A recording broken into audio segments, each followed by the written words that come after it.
This is Pure FM. Hello, everyone. Welcome back to PureFM, the Insider Interviews with me, Corey. Today, we are interviewing a band who will be performing in Portsmouth in a few weeks' time, and we are very excited to introduce Simon and Tina from Gunquit. Hi, guys. How are you? Hi, Corey. Yeah, Good. yeah, not too bad. Are you guys excited to be coming to Portsmouth later this month? Totally need to get out of the big smoke some, get some fresh sea air, nice lively crowd. Gotta work off the turkey from last month. I don't know, something good like that. Is Portsmouth a place that you guys have visited before, or is it your first time visiting? Or We've played quite a few times down there, actually. Yeah, quite We a were few. at the Pigeon Racing Club. And where else have we been down there? The barn. We were on the pier too. That was really lovely what Chris is doing right. out on the pier there sometimes with folks. Although, I mean, that pier you can just drop something down and Oh, goodbye, yeah. Irene. Have you guys ever been to Victoria's Festival, the festival in Portsmouth in August before? Never actually been. Down by the Southsea Pier on the Yeah, somewhere near. Southsea Common, and then I think it spreads around. I don't think it's all on the common. I think there's a Um, bit in like the old castle or something like further down. I used to think it was just okay. common, but I think they try and spread it out a bit. Okay. Yeah. Never actually played there, so but I know we know of this. So the first question we have for both of you as individuals is how did both of you get into music? Did you have parents that were into it? Did you have lessons at school? How did each of you get into music before you formed the band? My parents were never really into music at all. At all. My older brothers were. Um, but I was always was as a child really into music. Um, I think I remember at school there was I had friends who I didn't play any instruments at school. I loved music, but I never thought I was, you know, um, musically that I didn't think that was something I'd be able to do. I don't know. But and then I remember seeing a concert of friends at school, and they did what did they do? Oh, they did Blue Monday, and they did the Cure, Boys Don't Cry, and I just thought, wow, that was it was so kind of inspiring at the time. I Great think the song. kids, yeah, and Great. they did it so well. Yeah, and I thought, wow, and that's someone you can do it. Yeah, obviously Possible. you don't have to be a trained musician to Hmm. sort of just get in there and do it really. And then picked up a guitar from my school friends, and we started a little band at school. Terrible, but it was fun. What was it Then. called? Orange. Oh, I know lots of different names, but we was just Oh, trying to come on. it was just trying to learn learn how to play really and get your head around. And did you perform to the rest of the school? No, we didn't know, not with that. No, we used to do in pubs around in the local area and stuff. Hmm. But yeah, it's always like into music, Yeah. and that started off really. Yeah, I couldn't really hear much when I was young. And then I would say that was until the age of 4 or 5, but nobody really listened to music at home or the radio because I was kind of out in the woods in southern New Jersey. And then we kind of moved around. And when we moved to Las Vegas, there was a bus driver who would play music on the radio station. And that was really exciting because people were like into music a bit more in Las Vegas, and they were like playing Salt and Pepper on the radio, and we would be flipping over the bus seats and being super excited because Mr. Green was playing a bunch of music on the radio on the bus. And then I did see like Tony Orlando as a kid, which was real big highlight. Some neighbors, their dad was his manager, and we went to this Vegas show, which was just surreal, the things you would do in Vegas as a kid. Hmm. And then like in St. Louis, there was a lot of kind of more like hip hop stuff that we listened to out that way outside East St. Louis. And that was fun because it was just fun hanging out with people listening to music. And it was the time that I started marching band, and just being with a big group of kids like playing music was super fun. And then I went to moved out to Colorado after that, and would just go to warehouse shows and take my little brother to warehouse shows. And then after that, I still had had a warehouse with a friend and we put on shows. And I don't know, yeah, when I met Simon, we were like in this sweaty basement listening to old vinyl records. We were just digging on it so hard. And he's such like an enabler with people musically that he was like, let's start a band if we like this so much. And Yeah. it just magically happened. And so specifically for you, Tina, you just listed about Salt and Pepper on the Bus and going to hip hop shows and stuff. What was it that made you then, because you were saying about that kind of got you into music, what then got you into kind of pursuing the more rocky path that you do as a band now? A lot of the years, like the years at this pub that I used to work at and Simon used to work at, and we had friends who worked there, and there were just um like Debbie from Echo Belly and this fella Jay would put on a night called the Nitty Gritty, and just being exposed to so many different kind of little niches of rock and roll on vinyl and stuff, and the variety and the energy, and just wanting to play with that and reinvent ourselves from all the things we've enjoyed in the past. Mm-hmm. I was doing a bit of research into how you guys formed, and I read a little bit about the kind of the vinyl only like club night that you guys met at.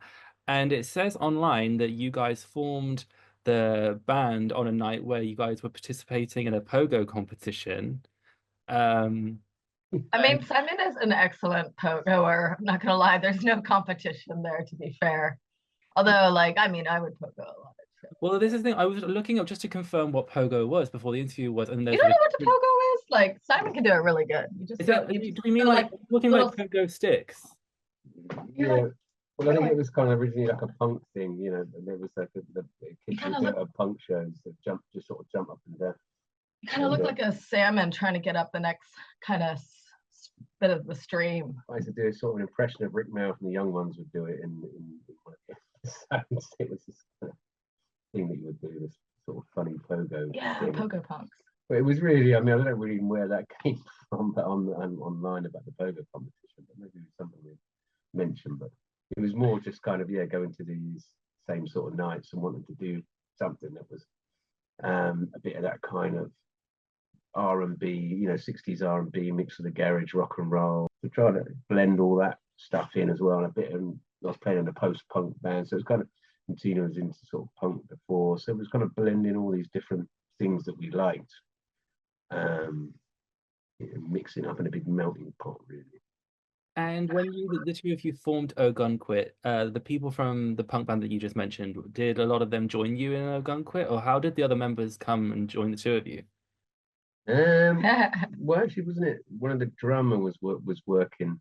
Yeah, the initial drummer, she was Polish. She was working at the bar with us, and she was into the scene and the vibe, more 60s. So, and then we just kind of, people kind of along the way, yeah, known or met along the way, or just kind of up for playing, getting the sax in, and being able to get a bass in, and going from 3-piece to 4 or 5-piece has just kind of allowed us to play a lot more. Yeah, we started really stripped back, drums, guitar, and Tina's vocals. So we wanted to make it really kind of stripped back and raw. And we can see online that some of your inspirations are the Cramps and the B-52s. And obviously, you've performed a lot, but you also have quite a few music videos. Would you say that these bands kind of inspire your music videos as well? Because we can see that you have quite like an older style to your music videos. There's a lot of black and white. What's the main inspiration for your music videos? Would you say it correlates with your inspirations for your music? Oh, it's just like a fun day out making a little video for just a tune, and seeing like who you know, or what you're gonna kind of utilize with the people you know around you to make a little something special, and just seeing where the craft, like the creativity goes that way. And I don't know, it's just, yeah, I can't say that we over egg the process. It's just trying to come up with a fun little concept or a fun little idea, you know, that you can shoot quite easily. You know, you don't always have a lot of time, so what can you do that's fun and kind of, it's got a bit of a uniqueness to it. And do you always shoot the music videos yourselves, or so that you don't get production companies and you do it yourselves? It's just like ourselves or friends or just a fun day out with a friend, really.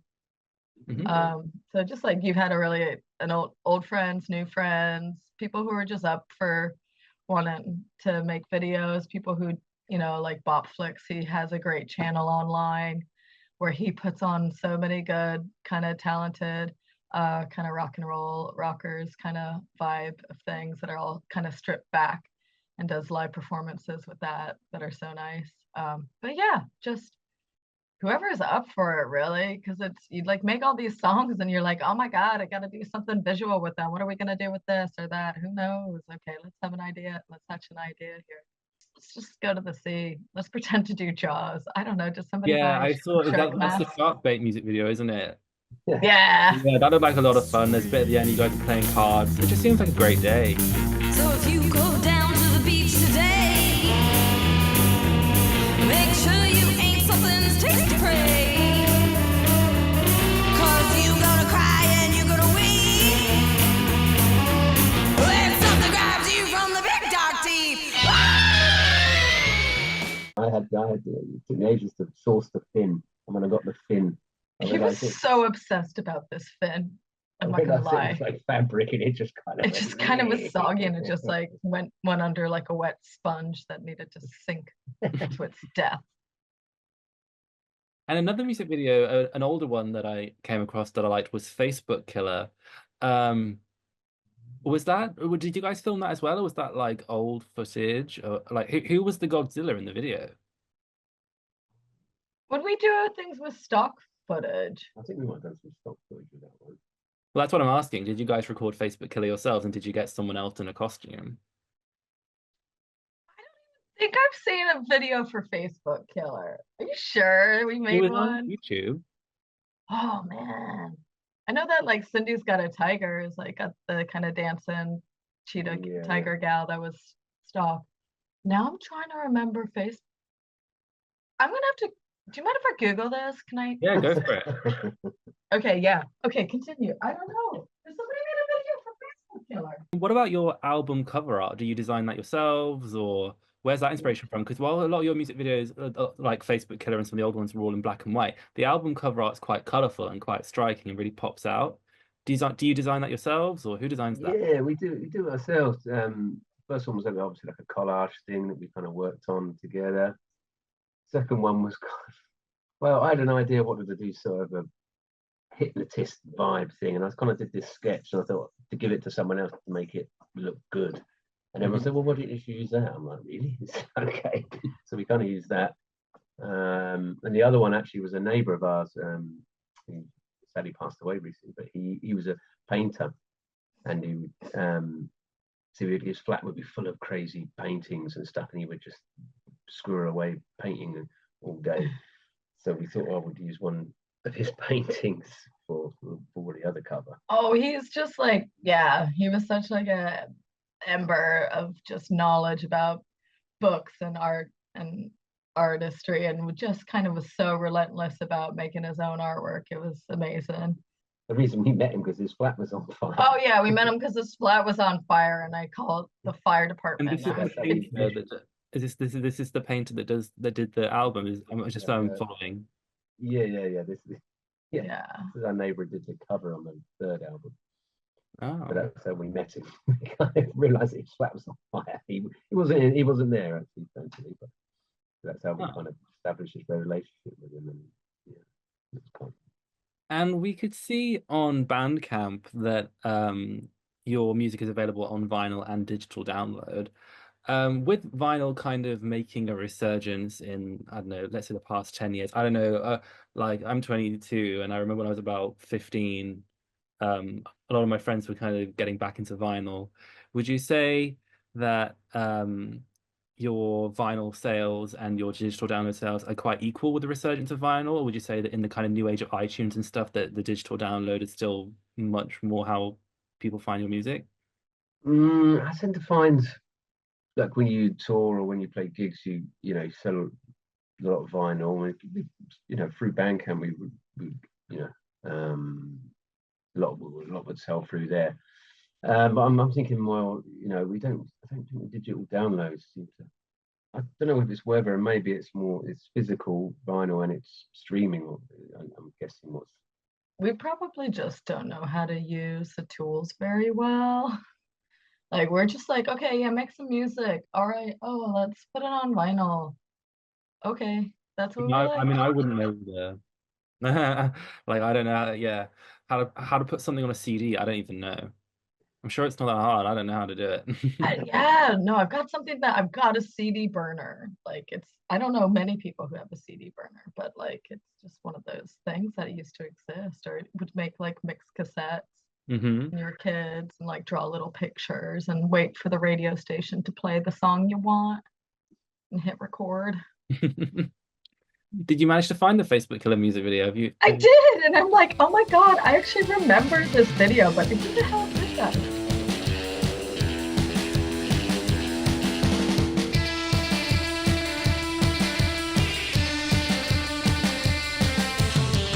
Johnny Miller, Johnny Miller, Johnny Miller, he's a Facebook killer. He goes to parties, he dresses up as Godzilla. Maybe Maybe our I think our player. sax player put it Yeah, together. we kind of just got loads of funny old stock footage. I think that we got. Yeah, that's all stock. I footage. remember seeing it now. Sorry, like you kind of make these things and you're like, all right, what's next? Well, I was going to ask if you guys were quite inspired by like sci-fi and stuff with your music, because the album cover for Lightning Like Me was quite alien invasion looking, and then we've got this Godzilla Facebook killer. Are you guys quite into your sci-fi? Does that heavily influence? Yeah, I mean, like, first, yeah, like the wave of like B movies and cult movies and pop, like, what do you call it? I just all that stuff is just taps into like the basic pathos of the human kind of going crazy in their mind and yeah, it just yeah, I love like old movies and stuff like the Incredible Shrinking Man or The Invisible Man, or yeah, you get into watching loads of old movies and they're out there and they're great. And to think that they've been around doing the yards at drive-in theaters and then just in people's weird collections, and now people can access so much online. It's wonderful. If they turned around and said that they're going to make another Jaws, would you try and give them shark bait to put on the next Jaws movie? Yeah, I feel like they have done that, or there's a lot of good shark movies out there. That would be suitable, yeah. But I mean, I think out of things have been placed on, we had a tune that got on like Hollyoaks or something that was hilarious. You gotta try. No, yeah. Don't even ask how or why. Our but publisher somehow got it on. It's an episode of Hollyoaks when they were running away from a drug dealer. One of our songs was played. Was this recently?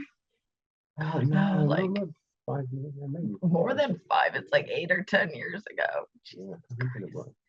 It was. I remember finding the episode, and they were like running away from a drug dealer or something. A police car. It was a police car chase, and I thought, oh, that's quite good. So we have some questions from our listeners now to and speaking of shark bait, the first question is actually about shark bait. The first one is that they really enjoyed the shark bait music video, and in the description it says that the song is from the upcoming album Flex. Whenabouts will Flex be released, if you're allowed to say so? I think it was looking at April, May time. Okay. You're just finalising all the stuff, all the artwork and all the files and all the stuff. So yeah, it should be around April. Yeah, so everything's been sent to the record label we're going to go out with, which we're excited to be working with some folks in Sweden. Yeah, Beluga Records. And so they've got a nice kind of repertoire of bands and distribution. So see how that goes. Second question. What has been your favorite music video that you've ever filmed, and why? Do you have any specific funny memories of the day? Ooh. Well, there's a couple. I quite like the Nomads one. It was quite good. Yeah, we did. We like literally just came out of our closet and just put on the stupidest clothes we could find, and then just kind of crawled down the stairs and pretended to be aliens for a few hours. Yeah. I ran around King's Cross Station pretending to be being from outer space. That was the kind of idea. Kind of nicked from a bit of a funkadelic video called Cosmic Slop. Oh Where they kind of yeah, dressed as doing the cosmic slop. just sort of going around New York dressed in outlandish clothes. We'll have a go at that. Yeah. Sort I'm sure you must have had quite a lot of people looking at you when you were pretending to be abducted by aliens. Yeah, that was kind of the fun part. Yeah. That was we wanted some reaction, but it's hard to get that reaction in Central London. Sometimes people are like, oh yeah, he's got a pigeon on his head. Yeah. So you have to really go for it. What was the other one I liked? The other one filmed in Maine. Oh We did that yeah, on our phones. we just did that on our phone. We did Last Day on Earth, and we woke up and like the name of Gunquit kind of comes from this one place I go to every year. And it's like it's a neat place that my dad said once that there was a French fur trapper staying there with the natives, and to say thank you for letting them stay the winter time, he gave the chief a gun, and then he went around getting all his beaver pelts, came back through town, and saw the chief holding the gun over his head, yelling, "Oh, gun, quit!" And like the gun wasn't working so much, but yeah, so we were just up there, up in Wells Beach, and just got up and we're like, yeah, we're gonna make a video today. And it was like, all right, let's put on a bunch of seaweed and make a video and just pile some rocks We're and trying to be like like creatures from the Black Lagoon covered in seaweed, like on the last day on Earth. Kind of. Last man, it was like the last man on Earth kind of vibe. one of our sex players, his partner at the time, would do video work, and she had kind of access to editing tools that she liked a lot. So we did that for So Long Sucker, and that came out real sweet. Or our previous drummer, she was Italian, and she would do a lot of kind of film work, and she had access to this green screen room. And what we did with Greasy Moves, that was super fun. Just yeah. And it seems you've done video in quite a lot of locations then. That actually leads very well into the next question about where is one location that like you are yet to perform at but really want to? Red Rocks, but they're just like Colorado. Red Rocks in Colorado, but they're a bit like, I mean, I did see the Chieftains and Sinead O'Connor and the Killers and stuff play there back in the day, but they're a bit, they like their kind of folk and mountain rock vibe there. If you could collaborate with any other artist, who would it be? Like I love seeing like the bands that have been coming out in the last year, and just I still get such a buzz from seeing new bands and gigs. And we got like some friends that are, yeah, the Daffodils. I'm kind of like, why don't we just do a duet or something? But I don't know, like, is there somebody that you've had on your radar for wanting to like do so? It's so hard just getting the five of us together to get tunes together is what I'm gonna say here. And speaking of the five of you getting together, you will be getting together and you will be performing at Portsmouth later this month. Would you like to tell our listeners where and when you will be performing in Portsmouth?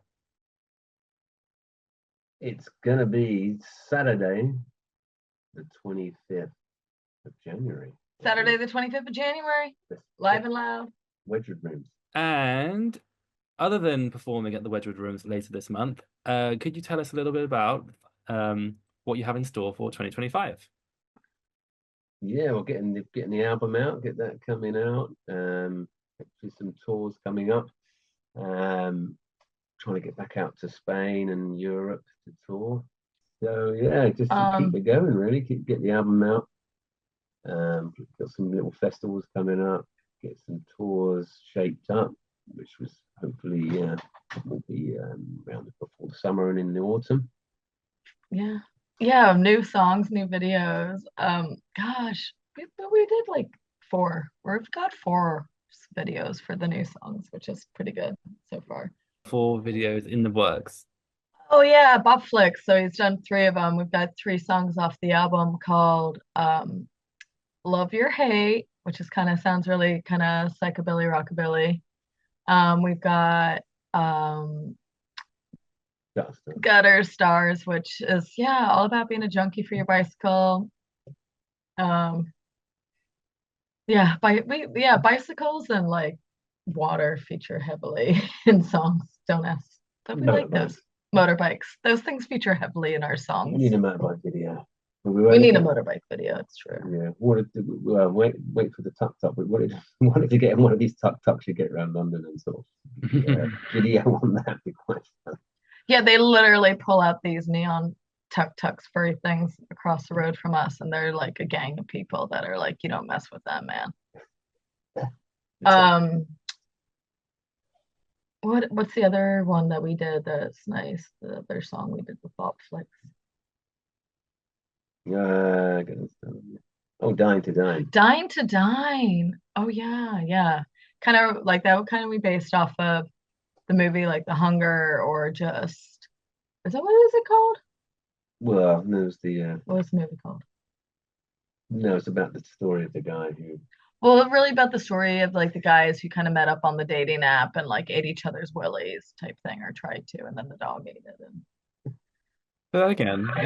Did you ever hear that story? Like these German guys met up, and one of them wanted to be eaten, and the other one wanted to eat someone, and then it kind of went a bit messed up, and one of them passed away in the process, and they didn't even really cook their bits properly or eat them properly, and the dog ate it. It just got a little, Definitely doing it's just kind of like modern dating, really, now. So yeah. Wow. Interesting. Like it's a whole new world out there. Like, Well, that is it for the questions. The 2025 question was the last one.